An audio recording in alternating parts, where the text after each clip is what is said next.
Sci-fi ஜான்ருங்கிறதே Tamil சினிமால ஒரு நீஷான கண்டென்ட்க்கும் போது இந்த மல்டிவர்ஸ்ங்கிறத ரொம்ப சில படங்கள் மட்டும்தான் ஹேண்டில் பண்ணியிருக்கு.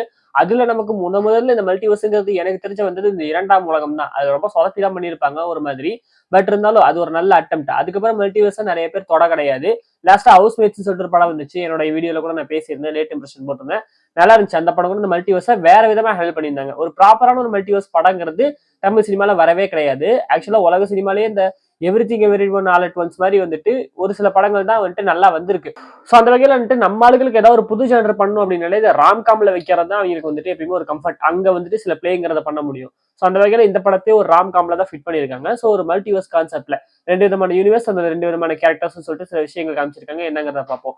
ஸ்டார்டிங் வித் இந்த படத்துடைய அனௌன்ஸ்மெண்ட் தான். ஸோ ஃபர்ஸ்ட் வந்துட்டு இந்த படத்தை ப்ரொடியூஸ் பண்ணியிருக்கிறது சுந்தர் சி. அவர்கள் மிகப்பெரிய வாழ்த்துக்கள். இந்த மாதிரி புது டைரக்டர்ஸ்க்கு வந்துட்டு புது கான்செப்டை வச்சு படம் பண்ணும்போது அதுக்கான வாய்ப்புகளை அதை அமைச்சு தரதுங்கிறது நல்ல விஷயம்.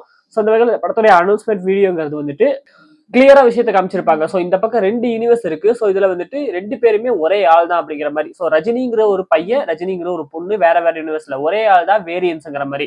எப்படி லோக்கி சீரீஸ்ல லோக்கி வந்துட்டு இருப்பாரு, அதே மாதிரி சில்வினியோட கேரக்டர் இருப்பாங்க, ஒரு ஃபீமேல் வெர்ஷனுங்கிற மாதிரி. அந்த மாதிரி தான் காமிச்சிருக்காங்க. ஸோ ரஜினிங்கிற ஒருத்தன் இந்த பக்கம் ஒரு பையனா இருக்கான், இந்த பக்கம் ஒரு பொண்ணா இருக்காங்க.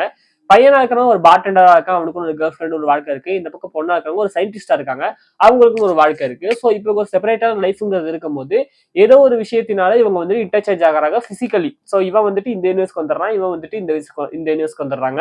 அடுத்து என்ன நடக்குது அப்படிங்கிற மாதிரி தான் கதை. ஸோ நான் எப்படி நினைச்சிருந்தேன் அப்படின்னா, இது வந்து ஒன்ஸ் தான் நடக்குது, அதுக்கப்புறம் எப்படி இதை அவங்க ஃபைண்ட் அவுட் பண்றாங்க, இது எதனால நடக்குதுங்கிற பேக் ஸ்டோரி ஃபுல்லுமே போகும். ஸோ சீசன கதையா தான் இருக்க போகுது அப்படிங்கிற வந்து நான் நினைச்சிருந்தேன்.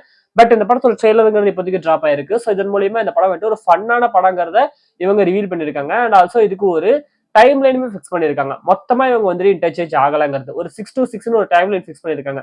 மார்னிங் 6ல இருந்து ஈவினிங் 6 வரை வந்துட்டு நார்மலான லைஃப்லயும், ஈவினிங் 6 ஆன உடனே வந்துட்டு இவங்க இன்டர்சேஞ்ச் ஆகிற மாதிரியே சொல்லியிருக்காங்க. மார்னிங் 6 to ஈவினிங் 6 அவ உன்னோட ரஜினி, ஈவினிங் 6 to மார்னிங் 6 இந்த ரஜினி. ஸோ இதுக்கு நடுவில் அவங்க ஒவ்வொரு தடவை இன்டர்சேஞ்ச் ஆகும்போது அவங்களுடைய பார்ட்னர்ஸ் கிட்ட விஷயங்களை எக்ஸ்பிளைன் பண்ணி என்ன நடக்குதுங்கிறத சொல்லி எப்படி இது பண்றாங்க அப்படிங்கிற மாதிரி தான் கதையா போகுது. ஸோ ஃபுல் அண்ட் ஃபிளஷ்டா இது எதனால நடக்குது அப்படிங்கிறது நமக்கு பெருசா தெரியல. படத்தோடைய இந்த ட்ரைலர்ல ஒரு சாட்ல இந்த ஜெனி ஹப்னு சொல்லிட்டு நினைக்கிறேன், ஹப் மாதிரி தான் தெரியுது, எச்சு மட்டும் தெரியுது. ஜெனி அப்படின்னாலே ஜெனடிக் சம்பந்தப்பட்டது. அண்ட் இந்த விஷுவல்ஸ்லயுமே சரி இவங்க இன்டர்சேஞ்ச் ஆகும்போது டிஎன்ஏ சைஸ்ல வந்துட்டு காமிச்சிருக்காங்க. ஏன் அப்படின்னா சயின்ஸ் அப்படிங்கும்போது நான் வந்துட்டு இது ஃபேண்டசியாவோ சயின்ஸா இருந்துச்சுன்னா வந்துட்டு ஏதாவது மிஷின் மூலயமா டிராவல் பண்றாங்களா என்ன ஆகுது அப்படிங்கிற மாதிரி வந்து வேற மாதிரி காமிச்சிருக்கணும். பட் ஜெனடிக்ஸ் அப்படிங்கும் போது ஏதோ ஒரு வகையில இது மாநாடுல வந்துட்டு கொண்டு போறாங்க மாதிரி தெரியுது. ஸோ மாநாடுல ஒரு ஃபேண்டசைஸா கொண்டு போயிருப்பாங்க, இதுல கொஞ்சம் ஜெனடிக்ஸா கொண்டு போற மாதிரி தெரியுது. ஆனா ஹீரோயின் வந்துட்டு ஒரு சயின்டிஸ்ட் அப்படிங்கறத அந்த இதுலயே ரிவீல் பண்ணியிருப்பாங்க, அந்த ஃபீமேல் ரஜினிங்கிறவங்க. அண்ட் இந்த ஜெனி அப்படிங்கிற அந்த ஜெனடிக்ஸ் சம்பந்தப்பட்ட ஒரு கம்பெனி அப்படிங்கிற மாதிரி தான் நினைக்கிறேன். ஸோ இதையும் காமிச்சிருக்கும் போது மேபி இவங்க அந்த ஜெனடிக்ஸ் அந்த கம்பெனில ஒர்க் பண்ணிட்டு இருக்கிற மாதிரியும் இந்த மல்டிவர்ஸ்ல வந்துட்டு அந்த எக்ஸ்பெரிமெண்ட்ல இவங்களே அவங்க யூஸ் பண்ணிக்கிட்ட மாதிரியும் கூட இருக்கலாம். அதாவது இந்த ஃபீமேல் ரஜினியை இந்த எக்ஸ்பெரிமெண்ட்டுக்கு அவங்க யூஸ் பண்ணிக்கிட்டாங்க அப்படிங்கிற மாதிரி. ஸோ இதன் மூலியமா இந்த ஜெனடிக்ஸ் வந்துட்டு இதாகி வேற யூனிவர்ஸ்ல இருக்கக்கூடிய ரஜினியும் வந்துட்டு இதுல இன்டர்சேஞ்ச் ஆகிற மாதிரி கூட நடக்கலாம், என்ன வேணா நடக்கலாம். இது ஜஸ்ட் ஒரு தியரி தான். பட் பார்க்கலாம் இந்த மாதிரி ஒரு ஆங்கிள்ங்கிறது எப்படி ஒர்க் ஆகுது அப்படிங்கிறது. ஸோ இந்த 6 to 6ங்கிற இந்த இதுக்குள்ள வந்துட்டு இவங்க இன்டர்சேஞ்ச் ஆகும்போது பல விஷயங்களுங்கிறது நடக்குது. பல விதமான ஃபைட்டு எல்லாமே காமிச்சிருக்காங்க. இந்த ஹீரோ கேரக்டர் அதாவது மேல் ரஜினி வந்துட்டு ஃபீமேல் ரஜினிக்கு உண்டான இந்த பிசிக்கலான பிரச்சனைகள் அப்படிங்கிறது, அவங்களுக்கு வந்துட்டு ஒரு பொண்ணா நடக்கக்கூடிய ஒரு விஷயத்த வந்துட்டு இவரு போய் சண்டை போட்டு பண்ற மாதிரி நிறைய ஃபைட்ஸுங்கிறது இருக்கு. எதை நோக்கி இந்த கதை நகருது, எதை நோக்கி இது நெருதாகுதுன்னு சொல்லிட்டு மேக்ஸிமம் இவங்க வந்துட்டு காட்டல. மெயின் பாயிண்டா அந்த கோரை வந்துட்டு இவங்க ஹைட் பண்ணி தான் வச்சிருக்காங்க ட்ரெய்லர்ல. வெறுமனே பிளாட்டை மட்டும் தான் சொல்லியிருக்காங்க. ஸோ வெயிட் பண்ணி பார்ப்போம் இந்த படம் என்ன மாதிரி இருக்குன்னு சொல்லிட்டு. ஜூன் 12th ரிலீஸ் ஆகுது.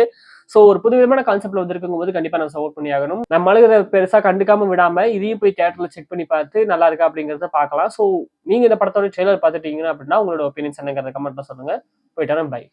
ஒரு நாள் அவ ஆட்டம் ஆரம்பமாகும், அப்ப நீ ஆட்டம் கண்டுருவ.